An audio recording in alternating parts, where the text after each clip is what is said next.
Bonjour à toutes, à tous. Isaline Tron, candidate aux élections législatives sur la 7e circonscription.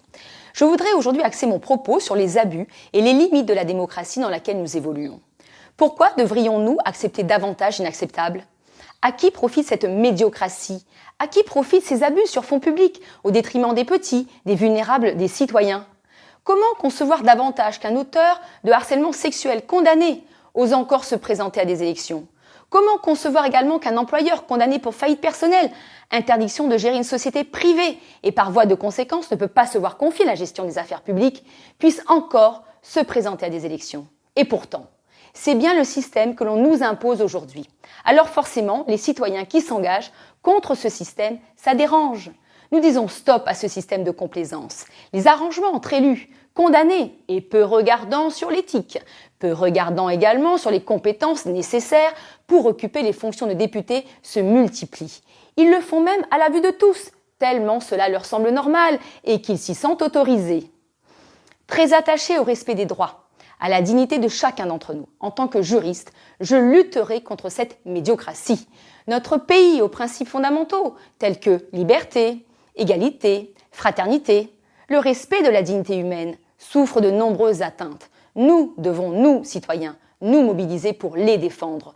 Nous devons absolument défendre, au moins pour nos enfants, une démocratie vertueuse où le respect des citoyens et de la loi garde toute leur place. C'est un axe fort de mon engagement dans le cadre de ces législatives. Nos droits et libertés n'existent que si on les défend. Il est grand temps de montrer à ceux qui minimisent la situation critique que nous vivons que nous sommes mobilisés et que nos libertés, notre dignité, nos droits ne sont pas négociables.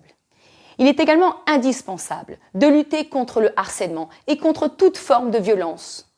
L'État et les administrations doivent également être soumis aux mêmes règles que les employeurs privés dans ce domaine, sans bénéficier de complaisance. Ainsi, dans la sphère professionnelle, si un employeur privé comme public ne respecte pas les droits des employés ou ne met pas fin à des pratiques discriminantes ou de harcèlement, il doit être rapidement sanctionné.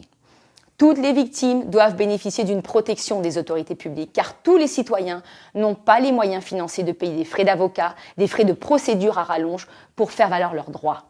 Les victimes doivent pouvoir faire valoir leurs droits dans les meilleurs délais et ne pas devoir patienter des années pour que leurs affaires soient jugées. Le temps du citoyen n'est pas le temps de la justice. Il est dès lors légitime d'exiger une justice plus indépendante, égale pour tous et rapide. Pour ce faire, il faut renforcer les effectifs des tribunaux et des enquêteurs, réduire les délais de traitement des plaintes et exiger l'application des décisions de justice en temps et en heure. Notre République, notre démocratie n'existe que si on les défend et les pratique. Alors je vous propose que nous la défendions ensemble, cette démocratie, ensemble cette République.